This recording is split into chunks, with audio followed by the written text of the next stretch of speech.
My father was a war crimes investigator in Europe after World War II, and we often talked about his experiences. I was reading the work of Raoul Hilberg, who wrote about the destruction of European Jews in the Holocaust. We've long known that the process of destruction was an undertaking step by step. I realized that there was a chain of destruction, that what he was talking about could be expressed by links in a chain around the world in more than one society. People do the same things again and again, decade after decade, century after century.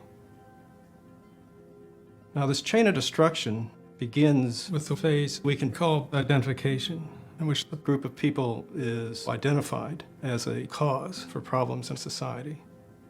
People start to perceive their fellow citizens as bad, they're evil. They used to be worthwhile people, but now all of a sudden, for some reason, their lives are worthless. The second link in the chain of destruction is ostracism, by which we learn how to hate these people, and how to take their jobs away, how to make it harder for them to survive. People lose their place to live. Often they're forced into ghettos, where they're physically isolated, separate from the rest of society. The third link is confiscation. People lose their rights, civil liberties. The laws themselves changed, so it's made easier for people to be stopped on the street, patted down, searched, and for their property to be confiscated. Now, once you start taking people's property away, you can start taking the people themselves away. And the fourth link is concentration. Concentrate them into facilities such as prisons, camps.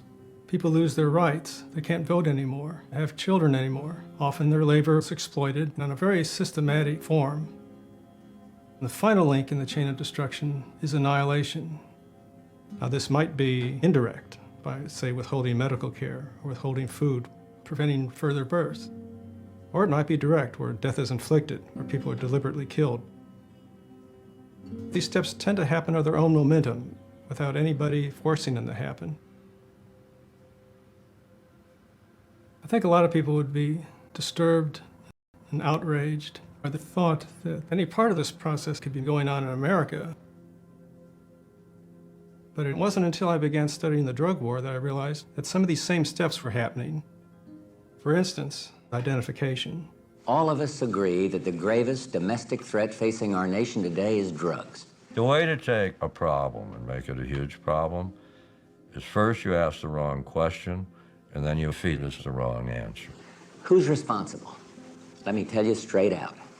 Everyone who uses drugs, everyone who sells drugs, and everyone who looks the other way. You identify people, their characteristics. You make them other using fear-mongering as if they're the cause of our problems.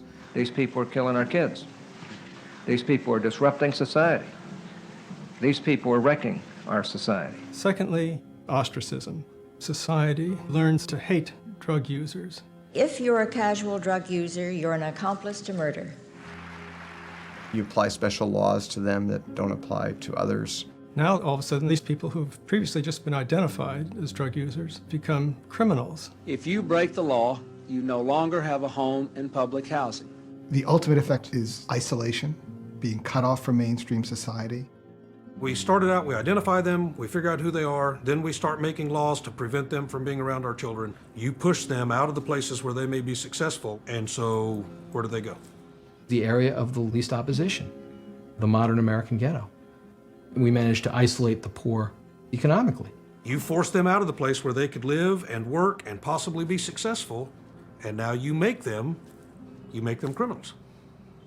So once the economics has done its business, then you can have different levels of policing. You can change the rules. You're under arrest. For what? You got a bench warrant, probably for drugs.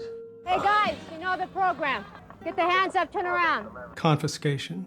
Any property they find on you can be subjected to civil forfeiture. The money's ours now. That's my money now.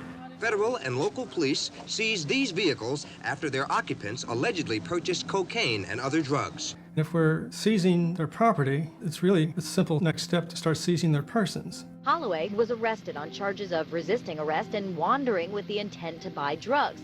In the drug war, there's more that's being confiscated. Right? What's being taken from them is all hope in a future. What y'all getting them for? So, Warren, we told you it's a narcotic. With the drug war, we've gone as far as the concentration phase. My government says we're fighting a heroic war against drugs and the war against people who use drugs. And frankly, a lot of them are just going to have to be locked up. Extraordinary numbers of people are in prison because of drugs, yet it is not a place to get drug treatment. They come out, and then we're surprised that we have the highest recidivism rates, and that results in this cycle of incarceration and overcrowding. This concentration of people, whether it's in inner city ghettos or in prisons, creates a culture of hopelessness that is incredibly corrosive. When they don't have any prospects, people turn to drugs. And then we'll pursue them, and we'll be able to hire a bunch of prison guards and parole officers and narcotics detectives and drug treatment people. In the short term, some people have jobs. Annihilation. That's not happening with the drug war in this country. But there are subtle but real ways that don't involve indiscriminate mass killings, violence in prisons. Severe overcrowding sparked jailhouse riots. 27 inmates died yesterday. People swept up in drug war violence. 140 drug killings this year. You've got to have an enemy for everything. The way that Germany in the 30s rebuilt their infrastructure, rebuilt their industries, and rebuilt their pride, their nationalism, was by saying that these people, this group of people, is the cause of all of our woe, and if we hate them, we'll be better off. The drug war is a Holocaust in slow motion. And it's not somebody arguing racial superiority or arguing for the destruction of a given race or religion. That doesn't exist. Let's be honest about what was unique to the Holocaust. But there is an incredible destruction of human life that is class-based, not race-based, but class-based, that is going on and is going on under the guise of a war against illegal narcotics.